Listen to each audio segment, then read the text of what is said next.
उन लम्हात और उन दिनों में उसका शुमार होता है कि जिसने पाकिस्तान की आलमी सतह पर जो एक हैसियत है, जो एक मुकाम है, उसमें जो इजाफ़ा किया वो अनप्रेसिडेंटेड है।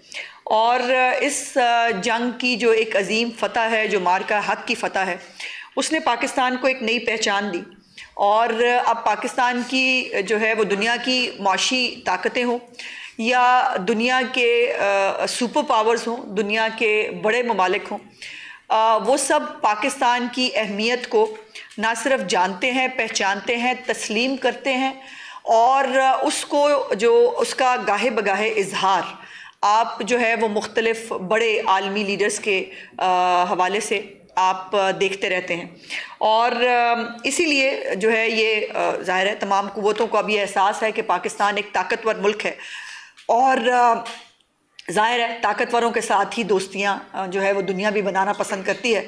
और इसीलिए पाकिस्तान के साथ जो ताल्लुकात हैं, अभी आप देखते हैं कि अल्हम्दुलिल्लाह रोज़ जो है वो किसी ना किसी बड़े जो है वो मुल्क का वज़ीर आज़म, सदर हमारे मुल्क पे तशरीफ़ ला रहे होते हैं, हमें मेहमानदारी का मौका मिलता है। वज़ीर आज़म पाकिस्तान जो है वो जो है वो विज़िट करते हैं। वज़ीर ख़ारजा अल्हम्दुलिल्लाह वो बहुत प्रोएक्टिव वज़ीर ख़ारजा हैं, हमारे डिप्टी प्राइम मिनिस्टर भी हैं इसहाक़ डार साहब। उन्होंने अभी भी इन हालात के अंदर जो इस वक्त ख़ित्ते के हालात हैं उसके अंदर भी एक बहुत बड़ा रोल प्ले किया है और अभी भी कर रहे हैं इस दुनिया को जो है वो तबाही की तरफ जो है वो बचाने के लिए। और यही वजह थी कि जो यूरोपियन यूनियन है उसने पाकिस्तान का GSP स्टेटस जो है उसको 2027 तक जो है वो उसको बढ़ा दिया था। और ये यकीनन पाकिस्तान की मईशत के लिए एक बहुत अहम चीज़ है। इससे पाकिस्तान की बरामदात में जो है वो 108% इजाफा जो है उसमें मदद मिली और जो यूरोपियन यूनियन की दरामदाद हैं उसमें भी 40% जो है वो इजाफा हुआ। और इस स्टेटस के बाद टेक्सटाइल्स समेत जो बाकी मुख्तलिफ शोबे हैं उन्होंने पाकिस्तान में तेज़ी से ग्रो किया। पाकिस्तानी अवाम को, पाकिस्तान में जो हमारे पाकिस्तानी शहरी हैं उनको कारोबार जो है वो रोज़गार मिला, उनको कारोबार के मौके मिले। लेकिन पता नहीं पाकिस्तान एक ऐसा बदकिस्मत मुल्क भी है इसके साथ साथ कि जिसको जो है वो बाहर से दुश्मनों की ज़रूरत नहीं पड़ती। उसके अंदर जो है वो ऐसे अब एक दुश्मन और ग्रुप्स और शख्सियात जो है वो बन गई हैं जो अपने आप को पाकिस्तान से ज़्यादा बुलंद समझते हैं, जो अपने आप को जो है वो डील दिलवाने के लिए, अपने आप को अपने घटिया सियासी मकासद के वो हासिल करने के लिए पाकिस्तान के ख़िलाफ़ भी जाने से गुरेज जो है वो नहीं करते। और इसी का मुज़ाहरा आपने कल देखा कि एक ऐसा शख्स जिसको इस कौम ने सर आंखों पे बिठाया, उसको क्रिकेट का हीरो बनाया, उसको वो चैरिटी प्रोग्राम जिसके सियासी मकासद थे उसके बावजूद जो है वो उसको सपोर्ट किया और जिसको वो आज तक अपने सियासी मकासद के लिए इस्तेमाल करते हैं, उसको चलें जिस तरह भी सही वो इस पाकिस्तान का हुक्मरान बना। और मुतलकुल अनान हुक्मरान था वो, जो जिसने इस जो चाहा वो किया और इस बात का वो बरबला इज़हार भी करते थे, मुझसे अच्छा ऑप्शन कोई नहीं, मैं जो है वो जो चाहे कर सकता हूँ, मेरे अलावा जो है वो इस मुल्क में है ही कोई नहीं वो करने के लिए। और कल जो एक तकरीब आपने देखी जिसको बराह रास्त टेलीकास्ट किया गया इनके अपने सोशल मीडिया अकाउंट्स के ऊपर, और ये GSP स्टेटस को रिवोक करने के हवाले से एक तकरीब थी जिसमें ये डिस्कशन थी कि क्यों ना पाकिस्तान का GSP स्टेटस जो है, जिसकी मैंने अभी आपको बहुत सारी इफादियत बताई, क्यों ना उसको रिवोक कर दिया जाए।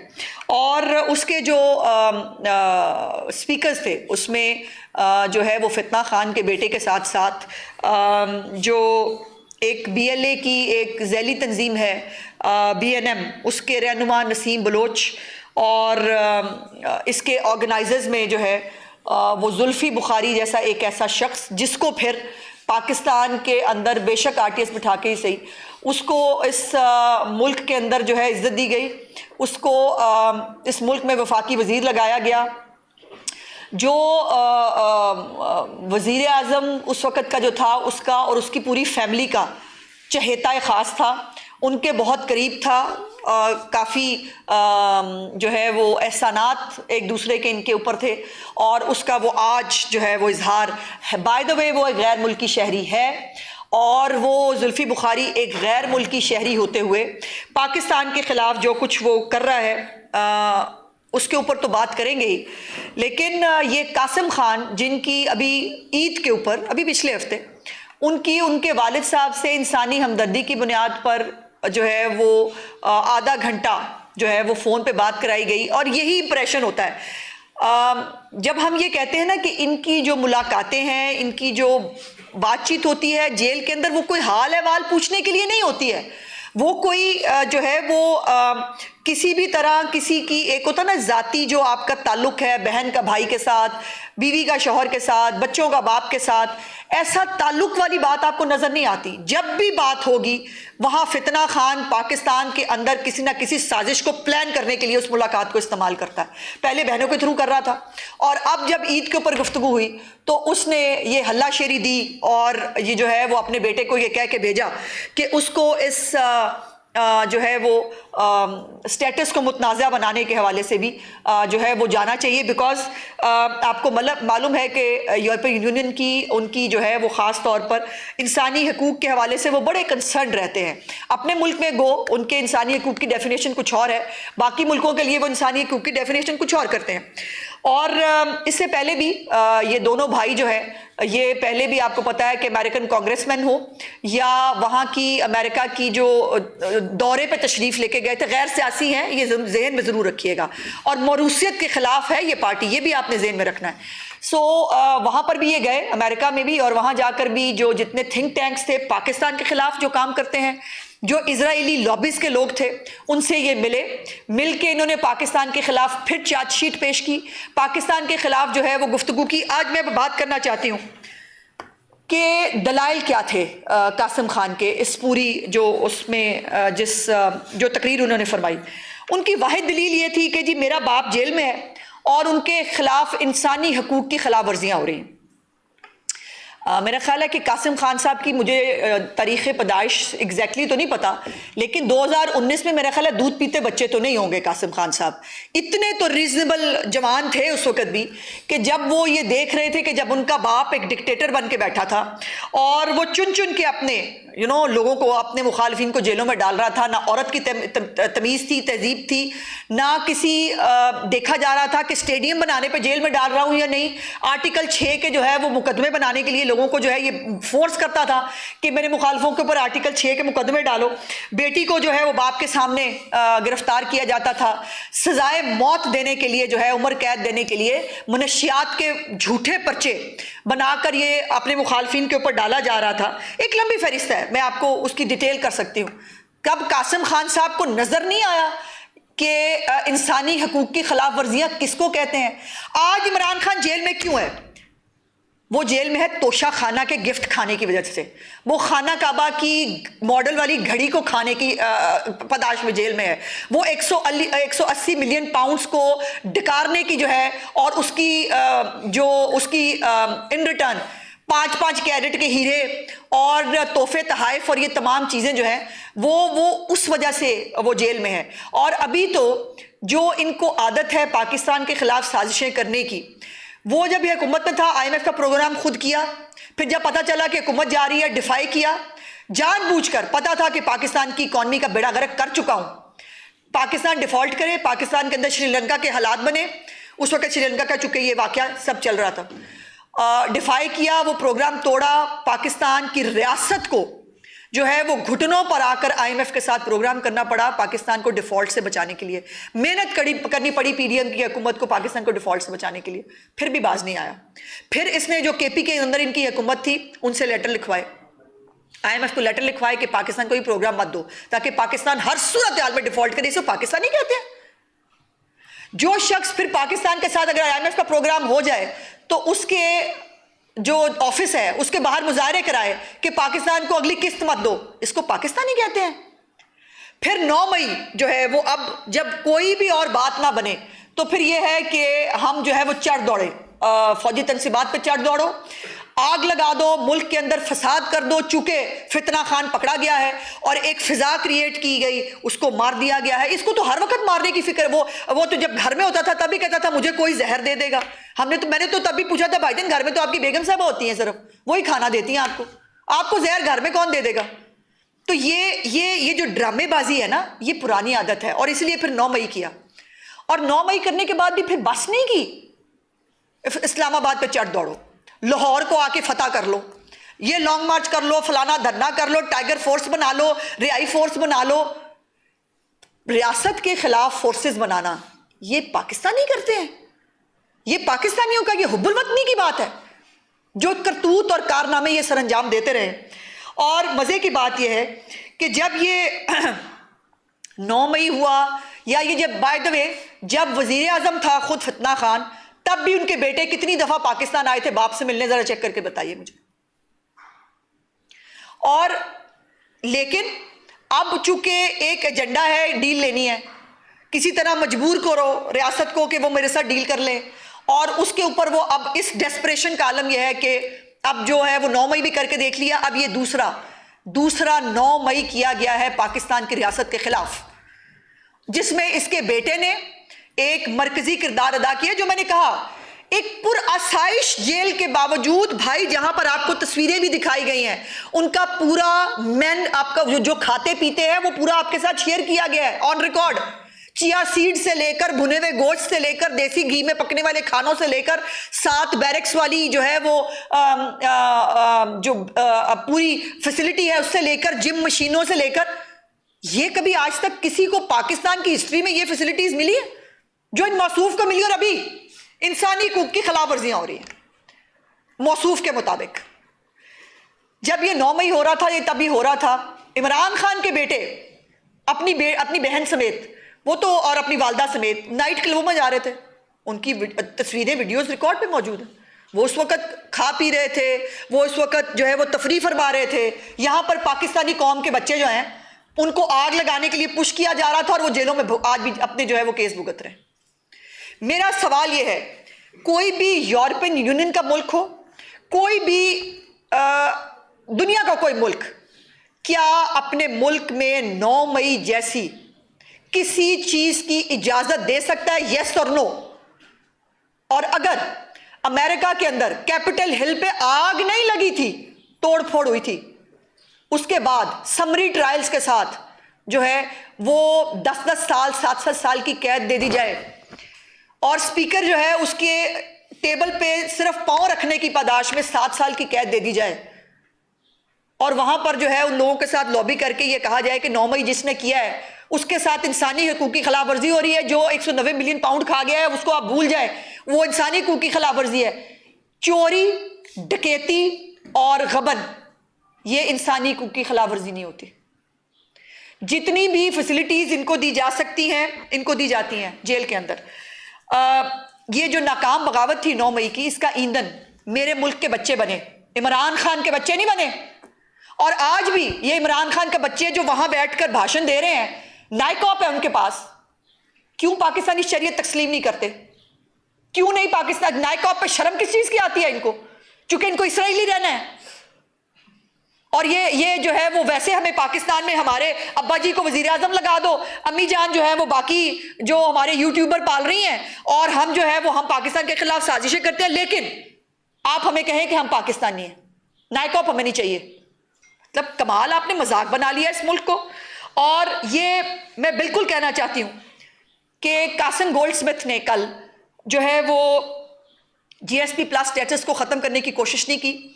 उसने पाकिस्तान के ऊपर एक दोबारा 9 मई किया है, एक मुआशी तखरीबकारी की है ताकि पाकिस्तान को मुआशी तौर पर नुकसान पहुंचाया जाए। और अफसोस की बात यह है कि हसीन इत्तफाक है कि यही एजेंडा इंडिया का भी है। इंडिया भी चाहता है कि पाकिस्तान मुआशी तौर पर जो है मुस्तहकम ना हो। इंडिया भी चाहता है कि पाकिस्तान को आलमी बरादरी के अंदर जो पजीराई मिल रही है वो ना मिले। इंडिया भी चाहता है कि पाकिस्तान के अंदर फसाद हो। ये तीनों एजेंडे इनके क्यों हैं? ये इतना हसीन इत्तफाक क्यों है? और फिर आप वहां पर जो है वो भारतीय शख्सियात के साथ मुलाकात करते हैं, वो भारतीय शख्सियात और वो इजराइली जो है लोग जिनकी पाकिस्तान के खिलाफ एक स्टेटेड पोजीशन हमेशा से रही है, आज से नहीं है, हमेशा से रही है, उनके साथ आप मुलाकातें, और आप कह रहे हैं रैंडमली मुलाकात हो गई थी। भाई तुम लोगों को मिलते हैं रैंडमली इस तरह के लोग? और आपका कल सोशल मीडिया जो है वो जब लोगों ने पॉइंट आउट किया कि ये क्या है, ये क्या हो रहा है, उसके बाद ये जो गैर मुल्की शहरी है जुल्फी बुखारी, उसने जो है वो जब वो उठ के चला गया था, फितना खान का बेटा कासिम गोल्डस्मिथ, जब वो उठ के चला गया था उसके बाद उसने कहा कि नहीं नहीं, हम ना जीएसपी स्टेटस खत्म कराने की बात नहीं कर रहे, हम वैसे कह रहे हैं कि बड़ी खिलाफवर्जी हो रही है, एक ऐसा मुजाकरा जिसके अंदर जीएसपी स्टेटस को रिवोक करने की बात हो रही है, जिसके अंदर बैंड तंजीमों के लोग बैठे हैं उनके, और जिसको ऑर्गेनाइज करने में भारतीय शहरियों ने पार्टिसिपेट किया है, इजरायली लॉबीज ने पार्टिसिपेट किया है। आप कह रहे हैं कि वहां पर हम जो है वो सिर्फ शक्ल दिखाने के लिए गए थे। इंसानी हकूक की खिलाफ वर्जी का ड्रामा क्रिएट करने का मतलब यह था, बिकॉज मालूम है कि जीएसपी स्टेटस को वो लिंक करते हैं इंसानी खिलाफ वर्जियों के साथ, बुनियादी हकूक की खिलाफ वर्जियों के साथ। तो मैंने तो सवाल किया है, मुझे कोई एक यूरोपियन मुल्क अपने मुल्क में 9 मई जैसा वाकया करा के दिखा दे और कहे कि कोई बात नहीं, इट्स फाइन, कोई फर्क नहीं पड़ता, ऐसे लोगों को कुछ नहीं कहना चाहिए। आपने मजाक बना लिया है। और वो जब उठ के चला गया तो कह दिया कि नहीं नहीं नहीं नहीं, वो हमारा ये मकसद, हम ये कह रहे हैं कि जीएसपी स्टेटस खत्म ना करें, लेकिन हम वैसे आए आपको अपनी शक्ल दिखाने के लिए। पागल समझा हुआ है आपने। कब तक कितना एक्सपोज होना है उन्होंने। और मुझे इस खानदान ने कसम खाई है कि पाकिस्तान को आगे नहीं बढ़ने देना। पहले फुफियां जो है वो कम है, वालिद साहब कम है मुल्क में फसाद कराने के लिए, अब इनको भी लॉन्च कर दिया गया है। लेकिन ये गैर मौरूसी पार्टी है, ये बात आपको जेहन में रखनी है बार बार। इनका सियासत से कोई लेना देना नहीं है। बेशक सियासी तकरीर करें, पर्ची पढ़ के ही सही, पूरा पर्चा पढ़ दें एक ही उसके अंदर, लेकिन जो है वो आपने इनको पाकिस्तानी भी समझना है, और आपने जो इनका जो ये एजेंडा है पाकिस्तान के खिलाफ, इसको भी आपने जो है वो ज्यादा अहमियत नहीं देनी। ये जो ये जो पूरा प्रोग्राम ऑर्गेनाइज हुआ, इसमें एक शख्स और भी था। अभी मैंने देखा सोशल मीडिया के ऊपर, अब जो यूट्यूबर है, जो डॉलर ग्रुप है, जिसका एजेंडा ये है कि उन्होंने जो ओवरसीज हैं जिनको पता नहीं, वो कहते हैं अपने आप को पाकिस्तानी है, एजेंडा हमेशा मतलब उनमें से जो इनकी तरफ के लोग हैं वो एजेंडा एंटी पाकिस्तान जो है वो चलाते हैं। अल्लाह जाने उन्होंने कभी पाकिस्तान आना है कि नहीं आना, लेकिन उनकी डिक्टेशन पाकिस्तान में चलनी चाहिए। मतलब कमाल बात है कि रहना ऐसी बाहर है, कमाने हमने डॉलर पाउंड है, लेकिन हम बताएंगे कि हमारे मुल्क में जो है ना पाकिस्तान में क्या होगा। और उसी में इसी जो है वो डेलीगेशन के अंदर बानी पीटीआई का कजन डॉक्टर उस्मान जो है वो भी शामिल था। और डॉक्टर उस्मान का जो 2 जुमले में कोट अनकोट आपको बताना चाहती हूं, पाकिस्तान का जीएसपी प्लस स्टेटस खत्म किया जाए, ये लाइन है उसकी। पाकिस्तान में करप्ट सियासतदान है। मेरे ख्याल है डॉक्टर उस्मान साहब बताना चाह रहे थे कि मेरा एक कजन है जो करप्ट है, और इतना करप्ट है टू द कोर कि वो खाना काबा की घड़ी भी बेच के खा जाता है, जो अपनी बीवी को भी जो है वो इस्तेमाल करता है पैसे कमाने के लिए, जिसका आज तक जराए आमदन किसी को नहीं पता, जिसको आज तक कई दफा हमने पूछा। एक जरा मुझे फोन दीजिएगा मेरा, कि जो इलेक्शन कमीशन के अंदर जो गोशवारे जमा होते हैं हर साल हम सब लोग जमा कराते हैं, उसके अंदर इमरान खान ने जो 2018 में 38.7 मिलियन 38.7 मिलियन के गोशवारे असासे जो है वो डिक्लेयर किए थे 2018 में वजीर आजम बनने से पहले।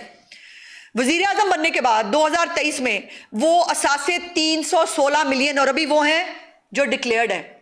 ये 316 मिलियन भाईजान कौन सी मतलब फैक्ट्री है मौसूफ की, केड़ा कारोबार करते हैं वो, जिससे ये इतना बड़ा राइज जो है ये उसके जराए आमदन में आया। तो वो डॉक्टर उस्मान मेरा ख्याल है अपने कजन के करतूत वहां बता रहे थे कि चूंकि मेरा कजन बहुत करप्ट है और वो उस मुल्क में होता है, इसलिए इसका जीएसपी स्टेटस खत्म कर दे। भाई तुम्हारा कजन है, उसकी सजा पाकिस्तान को तो मत दो, और ये बाहर बैठ के हमें मत बताओ कि पाकिस्तान के लिए क्या जरूरी है। तुम्हारी डिक्टेशन ना तुम्हारे कजन के लिए थी, ना तुम्हारी डिक्टेशन चाहिए। और अब ये कहना कि पीटीआई क्या जो है वो इससे लेना देना नहीं। कासिम ने ये तो नहीं कहा कि जीएसपी स्टेटस खत्म कर दिया जाए। कासिम वहां करने क्या गया था? कोई कमेटी पार्टी थी वहां, या वो वहां पे कोई मतलब वो चाय पीने के लिए गए थे? वो रिवोक करने के लिए एक तकरीब जो है वो उसके ऊपर डिस्कशन जो है वो रखी गई थी, जिसके साथ मैंने बताया कि जिसमें बैंड ऑर्गेनाइजेशंस के लोग मौजूद थे। ये वहां बैठ के और क्या करने के लिए गया था? और वहां पर इंसानी हकूक का रोना, बुनियादी इंसानी हकूक की खिलाफवर्जी का रोना इसलिए था बिकॉज जीएसपी स्टेटस जो है वो उसके साथ लिंक करती है यूरोपियन यूनियन। तो ये मतलब जो है ना, इसको इस तरह से बातों को अब ट्विस्ट करने से बात नहीं बनेगी। वो डॉलर खोर हैं, वो डॉलर ग्रुप जो है वो है, अपनी नौकरी कर रहा है। और अल्लाह की शान ये है कि ये डॉलर ग्रुप जो है, जो जाली डिग्रियों वाले भी हैं, जो जाली फेक भी हैं, डॉक्टर भी हैं, कई जो है अंगूठे लगवाने वाले भी हैं, अब वो हमें बताएंगे और हमें समझाएंगे कि हमें क्या करना है और हमें इनसे किसी चीज के सर्टिफिकेट की जरूरत है। कमाल बात है। इनका जो अब ये सोशल मीडिया के ऊपर यू टर्न लेने की एज यूजुअल कोशिश कर रहे हैं, लेकिन बात अब बनेगी नहीं इस तरह से, क्योंकि इनकी इस दानिस्ता साजिश, दानिस्ता अगेन जो माशी हालात के खिलाफ 9 मई किया है कासिम गोल्डस्मिथ ने, उसके बाद पाकिस्तान में जो पहले ही खित्ते के बुरे हालात हैं, पहले ही हम एक क्राइसिस की सूरत हाल में हैं, जहां पेट्रोलियम प्राइसेस, हम ऑस्टेरिटी की बात कर रहे हैं, यहाँ पर जो है वो लोगों के रोजगार जो हैं वो एट स्टेक हैं। इन्होंने पाकिस्तान के खिलाफ भी जो हरकत की है, अब ये अभी जो पाकिस्तान की तमाम मसनूआत हैं यूरोपियन यूनियन के मंडियों में भी पहुंच रही हैं, उसको नुकसान पहुंचाने की जो कोशिश की है, इसके कॉन्सिक्वेंसेस जो हैं वो पाकिस्तान को कितने स्ट्रांगली खुदा न खास्ता भुगतने पड़ सकते हैं। मेरी गुजारिश होगी, मेरी तमाम जो हमारे यूरोपियन यूनियन के जो ममालिक हैं, जो लोग इंसानी बुनियादी हकूक, इनकी तकरीरें सुनते हैं बैठ के, उनको हालात का जायजा लेना चाहिए और या फिर ये फैसला करना चाहिए कि क्या इस किस्म के मामलात, वो ये तोशाखाना खाना हो, वो 190 मिलियन पाउंड जो है वो खाना हो, साइफर के साथ खेल जाना हो, या जो है ये 9 मई की तरह की बगावतें करनी हो, ये अपने मुल्क में उसकी इजाजत दे सकते हैं कि नहीं। और इन्हीं जराइम की जो है वो पदाश में ये शख्स जेल में है। ये किसी की जाती ख्वाहिश ना ख्वाहिश पे इसके ऊपर नारोवाल स्टेडियम लाने का केस नहीं डाला किसी ने, इसके ऊपर जो है वो मनशियात का झूठा केस नहीं डाला गया, इसको जो है वो बेटी को सिर्फ इसलिए कि बाप को तकलीफ हो उसको अरेस्ट जो है वो कर लिया जाए और बाकायदा कैमरे लगा के उसकी जो है वो तज़हीक की जाए और उसको देखा जाए कि इसको कितनी तकलीफ हो रही है। ये किसी ने नहीं किया, इसको इसकी करतूतों की वजह से जेल में रखा हुआ है। और अब ये इसी जो इवेंट है, इसकी भी साइडलाइन सेशन के अंदर बलूचिस्तान के हवाले से भी एक गुमराहकुन प्रोपेगेंडा किया गया और वहाँ पर भी जो है वो जो भारत की प्रॉक्सीज बन के पाकिस्तान के अंदर हालात ख़राब करते हैं, दहशतगर्दी करते हैं, उनको जो है वो बलोच कौम के साथ एसोसिएट किया गया। बलोच कौम जो है वो बहुत पुरअमन, एक बहुत सकाफत तहजीब याफ्ता जो है वो कौम है, उनका कल्चर बहुत रिच है, वो पाकिस्तान से बहुत मोहब्बत करते हैं। लेकिन बलोचों के नाम के ऊपर जो सियासत चमका रहे हैं और जो बलोचिस्तान की तरक्की जिनको अच्छी नहीं लग रही, जिनको बलोचिस्तान की मयारी तालीम और सेहत की सहूलियात अच्छी नहीं लग रही, वो फिर BLA, BNM और BYC जैसी प्रॉक्सीज जो है वो फिर इस तरह की हरकतें जो है वो करते हैं। ये जबरी गुमशदगियाँ, लापता अफराद और एहसास महरूमी के जो कार्ड हैं वो खेल कर बच्चों को गुमराह करते हैं। और अभी आपने 2-1 दिन पहले वो बच्चियों की प्रेस कॉन्फ्रेंस भी देखी जिसमें उन्होंने बताया कि किस तरह से उनको ज़ेन साजी करके दहशतगर्दी की तरफ जो है वो राग़िब किया गया था। और अब तो ख़ुद अल्हम्दुलिल्लाह बलोच कौम जो है वो अपनी प्रॉक्सीज़ को ख़ुद बेनकाब कर रही है। और इसके साथ साथ आखिरी बात जो मैंने करनी है कि जैसे मैंने कहा कि इत्तफाक है, बड़ा हसीन इत्तफाक है कि जो एजेंडा इनका है वो इंडिया का भी है। अभी कल जयशंकर जो है उसने वो कहते हैं ना खिसियानी बिल्ली खंबा नोचे, तो ये खंबे नोच नोच के जो है वो बेचारे पागल हो चुके हैं। और अब तो मतलब हज़ियान बकने की जो है वो हालत यहाँ तक पहुँच गई है कि अब वो गालियाँ देने पे उतर आए हैं। तो भाईजान, गालियाँ देने से पाकिस्तान की जो इस वक्त अहमियत है, जो सेंटर स्टेज पाकिस्तान ने हासिल किया हुआ है, जिसमें मोदी को मुल्क के अंदर भी और मुल्क के बाहर भी बैश किया जा रहा है। मोदी से पूछ रहे हैं भाई पाकिस्तान ने इतनी अहमियत हासिल कर ली, तुम कहाँ हो, और इंडिया जो है वो पीछे रह गया, उनके अपने लोग एक्सेप्ट कर रहे हैं। उसके ऊपर जो है वो जयशंकर साहब जो हैं उन्होंने एक घटिया गुफ्तगू की एज यूजुअल, जो उनका तुर्रा इम्तियाज़ है। लेकिन जहाँ दलील ख़त्म होती है वहाँ गाली शुरू होती है। चूँकि जयशंकर के पास अपनी मोदी हुकूमत का कुछ भी कारनामा बताने के लिए नहीं है, तो अब वो गालियों पे उतर आया। वैसे जो उन्होंने कहा है ना, हम नहीं हैं, हाँ जी, तो मेरा ख्याल ये है कि जो इनको प्रेशर इंटरनेशनली भी फेस करना पड़ा है, जो पाकिस्तान की तरक्की और पाकिस्तान की जो खारजा पॉलिसी इस वक्त अल्हम्दुलिल्लाह फील्ड मार्शल और वज़ीर आज़म पाकिस्तान की जो ज़ेर क़यादत वज़ीर ख़ारजा इसहाक़ डार साहब ने जो इतनी मेहनत की है, अभी तक मई से ऑनवर्ड पाकिस्तान जिस एक फ्लाइंग एक स्टेटस के ऊपर है, उसके ऊपर इनकी तकलीफ़ बनती है।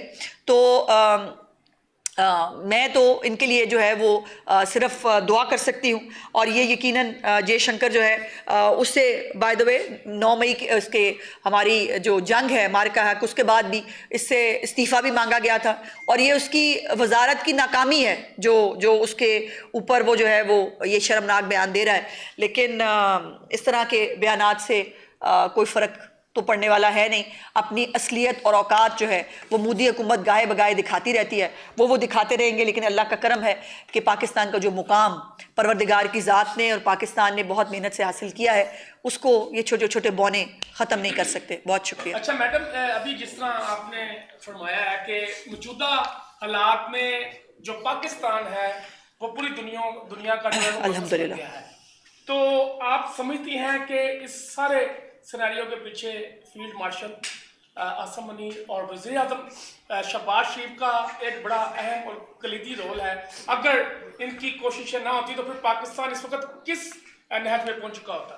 देखिए, बिल्कुल इसमें कोई दूसरी राय नहीं है। जैसे मैंने पहले भी गुजारिश की कि अल्लाह पाक का वो करम जो उसने मार्का हक में कामयाबी की सूरत में पाकिस्तान को अता किया, और उसके बाद पाकिस्तान ने अल्लाह का शुक्र यह है कि ऊंची ही परवाज़ ली है, और दिन ब दिन पाकिस्तान जो है वो आलमी दुनिया में वो मुकाम हासिल कर रहा है जो शायद ही पाकिस्तान को कभी हासिल हुआ था।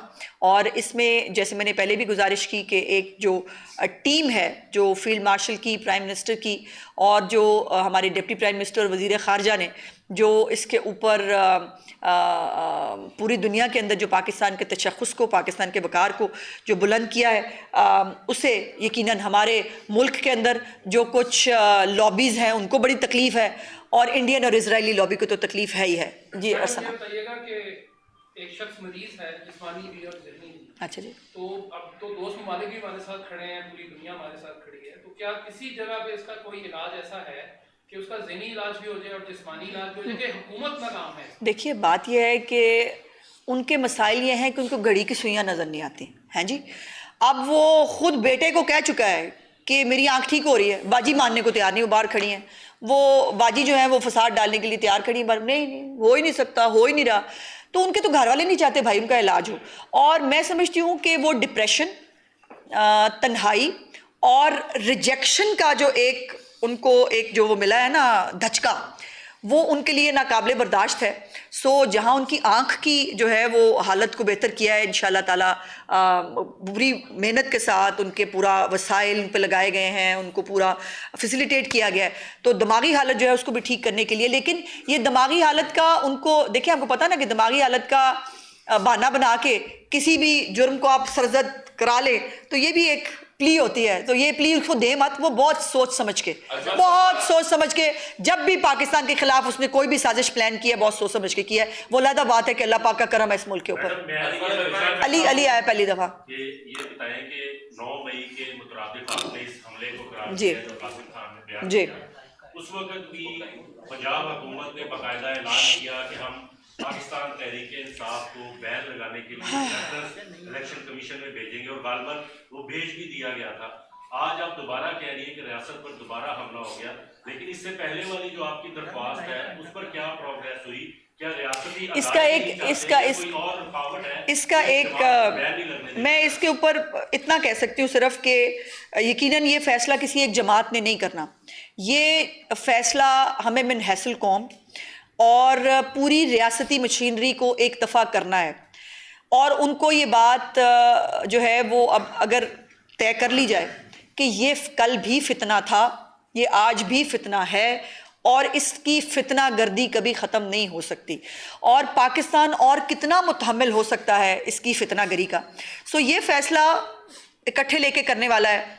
जब सब इकट्ठे होकर कर लें तो बेहतर है। मेरा ज़ाती आप मशवरा माने, अगर मेरा ज़ाती आप बात पूछें तो इसको बहुत जल्द हो जाना चाहिए। 2025 में वज़ीर आला पंजाब मरियम नवाज शरीफ से यूरोपीय यूनियन के वफद की मुलाकात हुई थी। उन्होंने इत्मीनान का इजहार किया था कि वफाक और पंजाब और पूरे पाकिस्तान में। अब ये मामला सामने आया है, इसके बाद पंजाब और वफाक की डिप्लोमेटिक अप्रोच क्या होगी?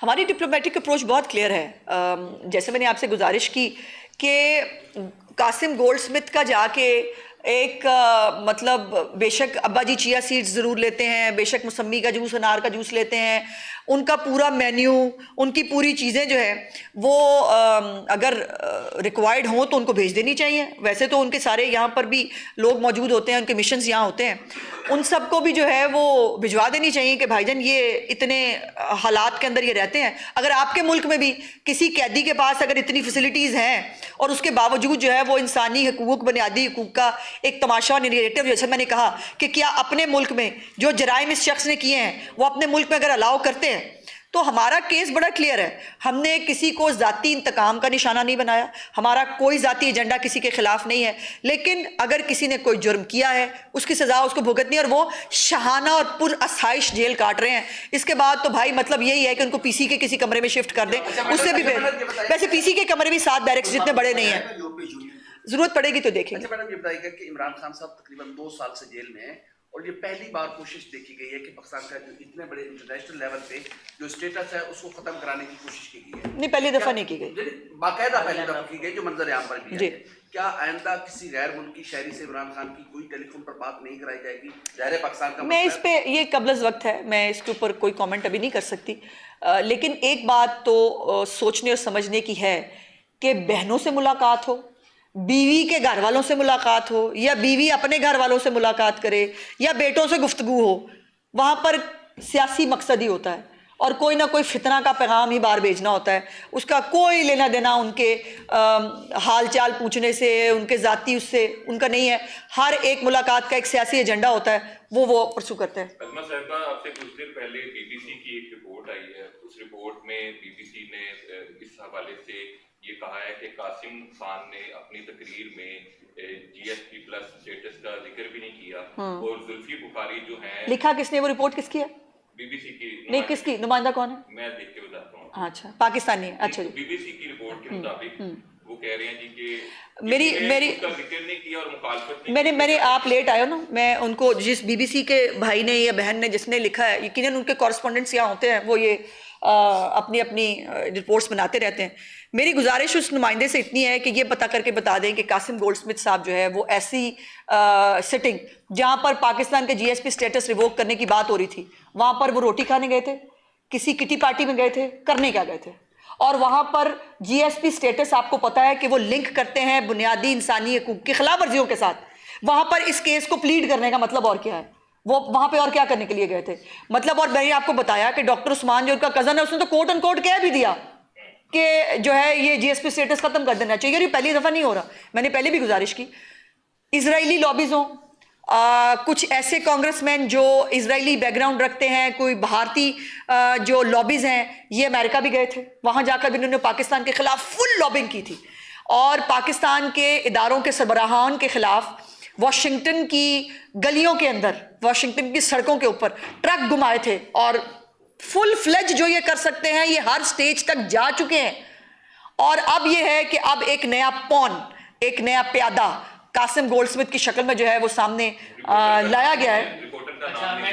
रिपोर्टर जिस रिपोर्ट में रिपोर्टर का नाम ही नहीं है भाईजान, उस पर फिर अब मैं आपसे क्या ही बात करूं। ये फरमाइएगा, एक तो आपने बैरूनी ममालिक में बैठे हुए हैं जो पाकिस्तानी नहीं है, या उनमें से कुछ बेगोरी हो गया। एक पाकिस्तान में ज़ूम्बीज़ हैं और आप समझती हैं कि थोड़े, बहुत थोड़े वो, लेकिन नेटवर्किंग की सूरत में काम करते हैं। अगर हम पंजाब के तनाजुर में एक महकमा मरियम नवाज ने बनाया था CTD, तो क्राइम बहुत हद तक कंट्रोल हो गया। तो ये जो साइबर क्राइम वाले मामले हैं, ये जो ज़ूम्बीज़ डिजिटल मीडिया पे साजिश करते हैं, साइबर क्राइम के हवाले से अगर मरियम नवाज को अडहाक इस तरह का कोई चार्ज 3 माह के लिए दे दिया जाए, तो क्या आपने समझ? नहीं, ये एक नॉन सीरियस बात है। साइबर क्राइम के हवाले से पंजाब बिल्कुल सीरियस है और हम साइबर क्राइम के हवाले से अपना एक खुद का एक निज़ाम जो है चीफ मिनिस्टर साहब ने उसको तश्कील देने के लिए सिफारिशात तलब की हैं। और हम खुद से, चूँकि फेडरल के ऊपर बहुत बोझ है, फेडरल के ऊपर बहुत और ये साइबर जो है ये अब हर गली मोहल्ले की बात हो गई है।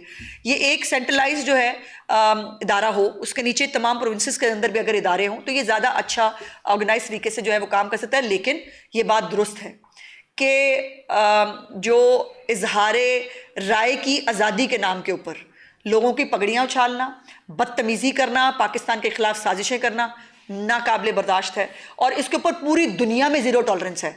आप कोई दुनिया का मुल्क उठा के देख लें, कहीं पर अपने मुल्क के खिलाफ एक भी सतर लिखना उसको पूरी दुनिया कैसे लेती है। मुझे हैरत यह है कि दुनिया के अपने लिए कवानीन कुछ और हैं, पाकिस्तान को वो किसी और नज़र से देखना चाहते हैं। भाई ऐसे कैसे होता है? आप अपने कैपिटल हिल वालों पे हमला कर, जो उन्होंने हमला किया उनको आप बख्शने को तैयार नहीं, लेकिन हमारा जो यहाँ भगौड़ा है, जिसके भगौड़े बाहर भी जाके बैठ गए हैं और जो यहाँ पर जो है वो अभी इसके ऊपर 9 मई के ट्रायल होना बाकी हैं, उसको वो कहते हैं छोड़ दें। हालांकि वो बादशाह सलामत वाली जिंदगी जी रहा है। लास्ट भाई आज इन पे रहता है। सवाल ये कि बानी पीटीआई का जो खानदान है वो दुश्मन मुल्क के एजेंडे पर काम कर रहा है और अमल पैरा भी है, तो क्या इसके खिलाफ जो बैन अवी अदालतें हैं वहाँ जाए जा सकते? देखिए, मुझे नहीं मालूम, ये ज़ाहिर वफाकी हुकूमत का प्रीव्यू है, वो इसके ऊपर क्या करते हैं, लेकिन करना ज़रूर चाहिए कुछ ना कुछ। अब ये भी इत्तफाक होता ना, लीमा बाजी जो है वो उठती हैं या नुरीन बाजी उठती हैं और वो उठ के इंडियन मीडिया को इंटरव्यू देने लग जाती हैं, और इस इंटरव्यू के अंदर वो ना इदारों के सरबराहों को बख्शती हैं ना वो इदारों को, और वो फिर वही ना फॉल्स प्रोपेगेंडा, आँख ख़राब होगी जी, आँख ख़त्म होगी जी, उनकी जान को ख़तरा है जी। अच्छे खासे मतलब मौसूफ हट्टे कट्टे मेरे से ज़्यादा बेहतर नज़र है उनकी। जिस दिन से मुझे ये पता चला है कि उनकी बनाई मुझसे बेहतर है, मुझे बहुत कॉम्प्लेक्स हो रहा है भाई। शुक्रिया।